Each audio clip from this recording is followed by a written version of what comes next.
जय हिंद दोस्तों, वंदे मातरम। टीकेटी रिएक्शन में आप सभी का फिर से एक बार स्वागत है। आज हम एक और वीडियो पे रिएक्शन करने वाले हैं। चैनल का नाम है फेस टू फेस। जैसे कि आप सभी को पता चल ही गया है कि CAA नोटिफाई हो गया है। उसका जो कानून था वो पूरी तरह से अब लागू हो चुका है पूरे देश में। जैसा कि आप सभी को जानकारी होगी ही कि जो बांग्लादेश है, पाकिस्तान है, अफगानिस्तान है, वहाँ पर जो अल्पसंख्यक रहते हैं, जैसे कि हिंदू हो गए, पंजाबी हो गए और साथ ही साथ जैन हो गए, बुद्ध हो गए, वो सब हमारे देश में अब आ सकते हैं। और जो पहले आ चुके हैं सन 2014 से पहले, उनको नागरिकता मिल जाएगी। इसको लेकर काफ़ी ज़्यादा विवाद हो रहा था। तो डॉक्टर रिजवान सर ने क्या कुछ बातें कही, चलिए हम भी देख लेते हैं और थोड़ा मजा भी उठाते हैं इन सारी बातों का। राम लल्ला आएंगे, मंदिर वहीं बनाएंगे, तारीख नहीं बताएंगे, ये बोल बोल के छेड़ा था ना भाजपा को, छेड़ा था ना, देख लिया ना, मंदिर बन गया ना। 10 बार मना करता हूं, मत छेड़ो, मत छेड़ो, मत उकसाओ, मत छेड़ो, चुप रहो। हिंदू भाई आएंगे, हम CA लाएंगे, तारीख नहीं बताएंगे। डिबेट में मेरे सामने बोला था, हिंदू भाई आएंगे, तारीख नहीं बताएंगे, हम CA लाएंगे। क्या? हेलो, नमस्कार, सत श्री अकाल, अस्सलाम वालेकुम। कैसे हैं जनाब? तो साहब, बहुत से डिबेट्स में मैं देखता था कुछ वक्ताओं को, तो कभी कभी कहते थे कि भैया हमारी बहनें जो आ रही हैं पाकिस्तान से, जो बांग्लादेश से आ रही हैं, उनको भी इंसाफ चाहिए। अभी तक आप CA नहीं ला रहे, CA नहीं ला रहे, CA नहीं ला रहे। लो भैया, आ गई CA की तिथि। अभी रूल्स फाइनल नहीं हुए हैं, CA की तिथि आ गई। यार वो आनी ही थी। आप लोगों से मैं 10 बार बोलता हूं, जो मुझे गाली देते हैं और गाली खाते हैं, कि भैया ये जो राजनीतिक शगुफे नहीं छोड़ते हैं, ये करते हैं काम को, पर कभी कभी थोड़ा प्लानिंग से करते हैं या थोड़ा लंबा करके करते हैं। आफ्टर ऑल पॉलिटिकल पार्टी हैं, लेकिन करते जरूर हैं, अपनी बोली बात निभाते हैं। कितने सारे एग्जाम्पल बता दूं आप लोगों को, चाहे ट्रिपल तलाक हो, चाहे 370 हो, चाहे और बता रहा हूं कल इस पर वीडियो बनाऊंगा, चाहे ज्ञानवापी हो, चाहे मथुरा हो। अभी से वार्न कर रहा हूं। तुम लोग मुझ पर हंसते हो और मुझको गाली देते हो, तो भैया बहुत बहुत मुबारकबाद। अभी रूल्स फाइनल नहीं हुए हैं, रूल्स भी फाइनल हो जाएंगे 2024 मई के बाद। हमारे सिख भाइयों के लिए, बुद्धिस्ट भाइयों के लिए, हमारे जैन भाइयों के लिए, हमारे हिंदू भाइयों के लिए, वगैरह वगैरह, जिनको CA के जरिए, CA के मार्फत इस देश में नागरिकता लेने में आसानी होगी, यदि उन्हें उन देशों में, बांग्लादेश, पाकिस्तान, अफगानिस्तान में, अपने अकीदे, अपनी आस्था के नाम पर जिनका शोषण किया गया हो। अब इसमें कोई महामूर्ख, महाजाहिल ही होगा जो ये बोलेगा कि अगर किया गया हो, अरे भैया 100% किया गया होगा, मतलब 24 कैरेट गोल्ड की तरह बताऊं, किया गया होगा। 1947, 1950 में पाकिस्तान, बांग्लादेश की आबादी 25% हिंदू थी। 25। 71 से पहले उत्पीड़न के चक्कर में जो हिंदुस्तान बेचारे भाग भाग के आए, 18 रह गई। मैं सोचता था 18 पे रुक जाएगी, फिर 15 हो गई, फिर 13 हो गई, फिर 10 हो गई, फिलहाल शायद 8 होगी वहां की आबादी। यही उठा के देख लो अफगानिस्तान। कोई शंका ना रखो कि इन मुल्कों में अकलियत को, यानी हिंदू, सिख भाइयों को, बुद्धिस्ट भाइयों को, जैन्स को, वगैरह वगैरह, किसी को भी उसका शोषण ना हुआ हो। अरे ये तो आपस में शोषण कर देते हैं, शिया सुन्नी का, सुन्नी शिया का, कोई बलूच का, कोई कादियानी का, कोई बंगाली का, कोई किसी का, ये आपस में कर देते हैं शोषण भाई। और ऐसा वैसा नहीं करते, मस्जिद में बम दाग दाग के करते हैं, वो भी जुमे के दिन। यार मैं आज भी तसव्वुर नहीं कर सकता, यानी इमेजिन नहीं कर सकता कि इन मुल्कों की अकलियत, यानी इन मुल्कों में हिंदू भाई, गैर मुसलमान भाई बहनें कैसे जीते होंगे। मैं सोच नहीं सकता कि उनका दिनचर्या क्या होगी, कितना वो खुल के बोल पाते होंगे, किससे वो लड़ पाते होंगे, कौन उनकी माँ बहन बेटी को छेड़ता होगा तो वो विरोध कर पाते होंगे, कौन उनकी सुनता होगा। मैं सोच नहीं सकता, असंभव है ये, असंभव कि कोई उनकी सुनता हो। आज रूल बनाओ, और रूल ना बनाओ CA के लिए। बहुत शुरू में मैंने बोला था, Bharat is the natural home of every Hindu, भले वो पैदा इस दुनिया में कहीं हुआ हो, ऑफ नेचुरल होम। बहुत पहले मैंने बोला था, जब मैं शुरू में जी पे आना शुरू हुआ था, शायद ये 2016 की बात होगी। नेचुरल होम, अरे लाओ ही ना सीए यार, सीधे ये बताओ कि मैं ये हूं, मेरे साथ ये हुआ है, मुझे जगह दे दो और उसको जगह दे दो। थोड़ी बहुत अपनी।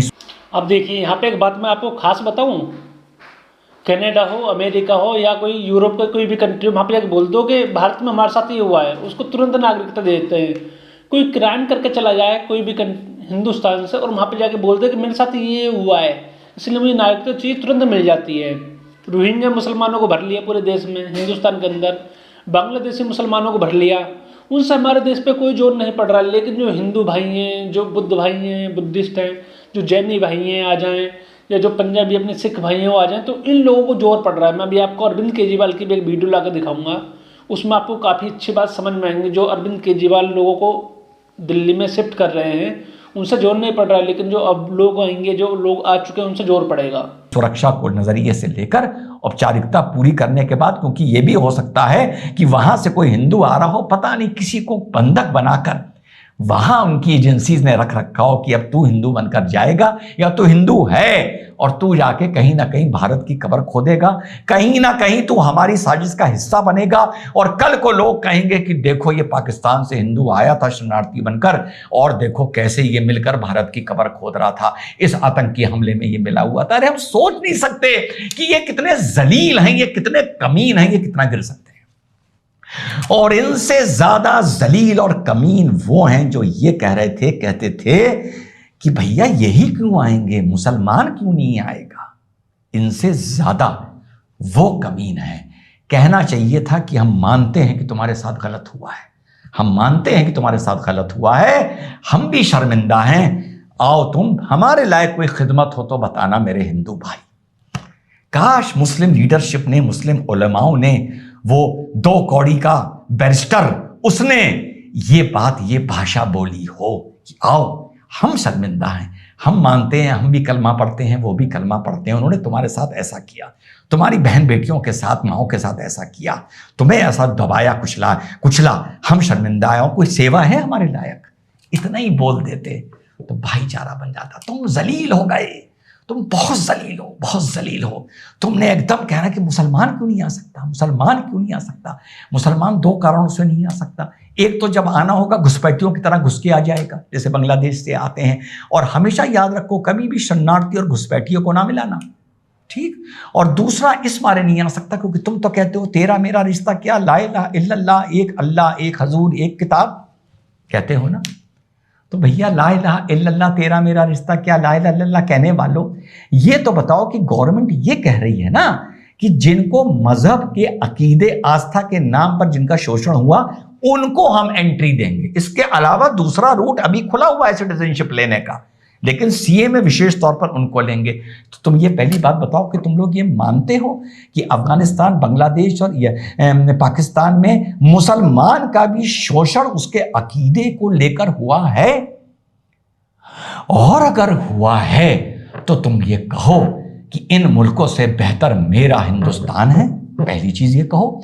और दूसरी बात ये तुम खुद कहो कि हम ये मानते हैं कि तेरा मेरा रिश्ता क्या, ला इलाहा इल्लल्लाह एक छलावा है।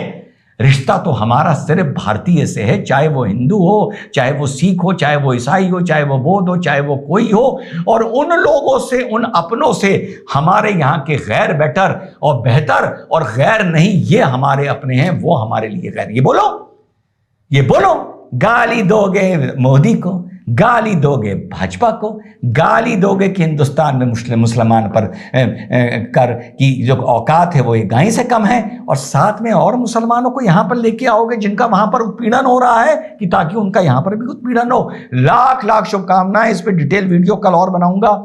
लाख लाख शुभकामनाएं। मैंने बोला था ये लागू होगा और जल्दी से जल्दी लागू हो, 2024 के बाद लागू हो। और उन बहन बेटियों को जिनका मैं तसव्वुर भी नहीं कर सकता कि वो कैसे वहां पर जीती होंगी, कैसे लोग वहां जीते होंगे, इनके गले के नीचे पानी और खाना उस माहौल में और उन गलियों में कैसे उतरता होगा जहां उनको पता है कि हम तब तक ही हैं जब तक हमारे अड़ोसी पड़ोसी की नजर हम पर नहीं पड़ी है या उनका रहम है। जिस दिन नजर पड़ गई तो लाठी मार के कलमा पढ़वा दिया जाएगा, और अगर नहीं पड़ेगी तो उसका हर्जाना देना होगा। इन बहनों को, इन भाइयों को, इन सभी गैर मुसलमानों को इन 3 मुल्कों से लेकर आओ, और जो इस बात का प्रोटेस्ट करे कि मुसलमान क्यों नहीं बुलाए जा रहे, उसके मार मार के टकने तोड़ दो और पिछवाड़ा कर दो लाल, और उससे कहो पहले तू ये बोल कि तेरा मेरा रिश्ता किया।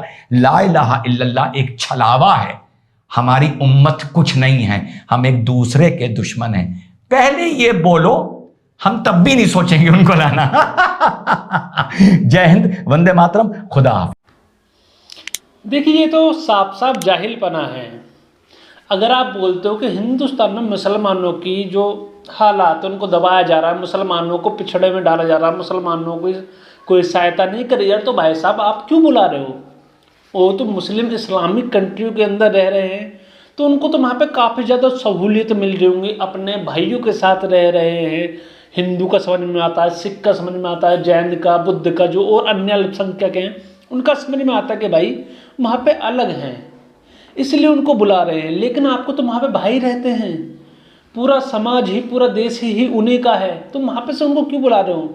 आप कुछ लोगों को, आपको जाना है, आपको ज़्यादा दर्द है तो आप लोग जा सकते हैं, ऐसी कोई प्रॉब्लम है नहीं, क्योंकि आपको दबाया कुचलाया जा रहा है। अगर आपकी नज़रों में सबसे ज़्यादा राशन आपको मिलता है, घर आपको मिल रहे हैं, बाकी सारी जो सब्सिडी आ रही हैं वो भी आप सभी को मिल रही हैं, हर किसी की तरह से, लेकिन उसके बाद भी आपको ऐसा लगता है कि आप दबे कुचले हैं, तो आपके लिए भी रास्ता साफ है, आप भी जा सकते हैं, आप जाइए, मज़े उड़ाइए। लेकिन ऐसा नहीं होगा कि यहाँ पे दबे कुचलाए जा रहे हैं और आप औरों को ला के और ज़्यादा दबाओ कुचलाओ, तो बात सही नहीं लगती है। और अभी तो कोशिश करे सरकार कि जो अगली बार चुन के आए तो NRC भी लेकर आए। जो बांग्लादेशी मुसलमान हैं, मुसलमान ही क्यों बात करें, जो भी और भी कोई है जो इलीगल तरीके से आया है, उसको वापस जाना चाहिए और सिटीजनशिप लेके जब वापस आना चाहिए, ये अप्लाई करना चाहिए पहले, उसके बाद आना चाहिए। चाहे बांग्लादेशी हो, चाहे ये म्यांमार वाले हो, रोहिंग्या वाले, आसाम, बांग्लादेश, बंगाल, ये जो है इधर से सबसे इनको निकालना चाहिए। बहुत ज़्यादा इन्होंने दिमाग ख़राब कर रखा है इधर की साइड से, और दिल्ली के अंदर तो घुसे बैठे ना, यहाँ से भी सबको निकालना चाहिए। आपको वीडियो कैसी लगी कमेंट करके बताइए, लाइक करके बताइए, और साथ ही साथ सब्सक्राइब जरूर कीजिए चैनल को। जय हिंद दोस्तों, वंदे मातरम।